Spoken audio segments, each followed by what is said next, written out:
Afternoon friends, চলে যাচ্ছি ভিডিওতে। কালবোশ মাছ দেখতে পাচ্ছ, আলু বেগুন কাঁচা লঙ্কা দেখতে পাচ্ছ। কি রান্না হতে চলেছে! তো চলো আজকে একটা হালকা পাতলা মাছের ঝোল, কারণ এমনি লোকাল মাছ খুব টেস্ট হয়। গাছের ধনে পাতা, একটু হলুদ গুঁড়ো জিরের গুঁড়ো, নুন তো লাগছে। ফোড়ন দেবো যেহেতু বেগুন আলু দিয়ে রান্না হবে, ধনে পাতা দিয়ে, কালো জিরে। দেখো মাছটা বেশি তোমার নুন হলুদ যা ছিল তা দিয়ে আমি অনেকক্ষণ ধরে মাখিয়ে রেখেছি।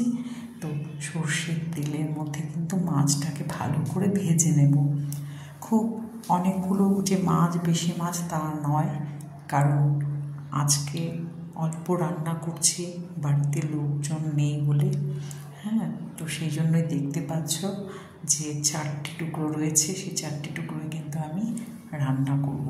তো কালো জিরে কাঁচা লঙ্কা তেলে ফেলে দিলাম, আর দিয়ে দিলাম অল্প আলু, কারণ বাড়িতে বেগুন আলুর ঝোল হবে, কিন্তু আলুর পরিমাণটা আমাদের একটু কম দিতে হবে, কিন্তু দিতে হবে।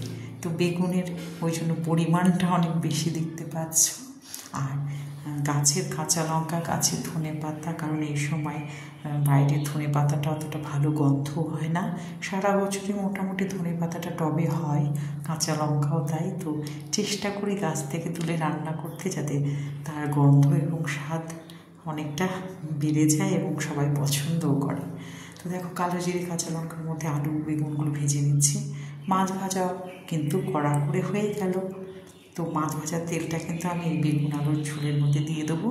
মাছ ভাজার তেলটা মাছে দিলে সেই ঝোলে আর কি মাছের গন্ধটা উঠে এবং স্বাদ অনেকটা বেড়েও যায়।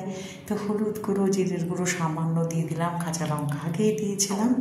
তো দেখতেই পাচ্ছ যে বেশি তেল মশলা তো রান্নায় দিইনি, অল্পই দিচ্ছি, কারণ মাছটি লোকাল, এর নিজের একটা গন্ধ থাকে। এবং লোকাল মাছ আলু বেগুন ধনে পাতা দিয়ে রান্না করলে, পাতলা ঝোল করলে, সেটা গরম ভাতের সাথে খেতে একদম দুর্দান্ত লাগে। সবাই জানো এটা, আমাদের বাড়িতে ভীষণ পছন্দ করে বলে আমি এইভাবে রান্না করলাম। তো রান্নাটি কেমন হচ্ছে দেখো। আর খাওয়ার কথা কি বলবো, একদিন সবাই আসবে, আমি জমিয়ে রান্না করব, সবাই মিলে এনজয় করে খাবো। তো গাছের লঙ্কাগুলো দেখো কীরকম টাটকা সবুজ, আর ভীষণ ঝাল, খুব বেশি দেওয়ার দরকার পড়ে না।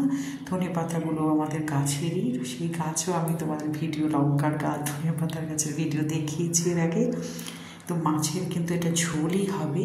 তো দেখো মাছগুলো ফুটে উঠেছে, আর মাছ আর আলু বেগুনও সুসেদ্ধ হয়ে গেছে কিন্তু। তো ঝোলটা কিন্তু রেডি হয়ে গেল। ভিডিওটি কেমন লাগলো অবশ্যই জানিও। আর এইভাবে মাছটি কী ছিল, নামটাই তো তোমরা জানো নি, এটা কালবোশ। হ্যাঁ, বলেছিলাম প্রথমে কালবোশ মাছ। তো কালবোশ মাছের লোকাল মাছ যেহেতু, রান্নাটা কিন্তু রেডি হয়ে গেল। আর দেখতেই পাচ্ছ ফটোগুলো কিন্তু রোজ দিন আমি তুলে রাখি, কি কি লাগছে। আর একটু এঁঠো কাঠা মানি বলে একটু আলাদা আলাদা করে সব আগে থেকে নিয়ে নিই, হ্যাঁ, যাতে মাছের ছোঁয়া লাগলে সেটা পরে ধুয়ে বেঁচে দিতে পারি।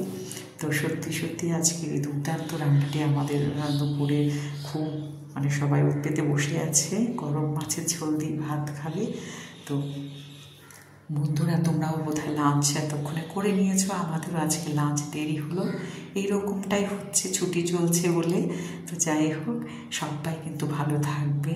আর বৃষ্টি পড়ছে, বৃষ্টির জলে বেশি ভিজো না, অসময়ে বৃষ্টি চলে এসছে, কিছু করার নেই, এটা প্রকৃতির ব্যাপার বলো। কখনো ঝোড়ো হাওয়া, একই তো কাল বৈশাখী ঝড় গেল, এখন চলছে বৃষ্টি। সবাই ভালো থেকো, দেখা হবে পরবর্তী ভিডিওতে। টাটা।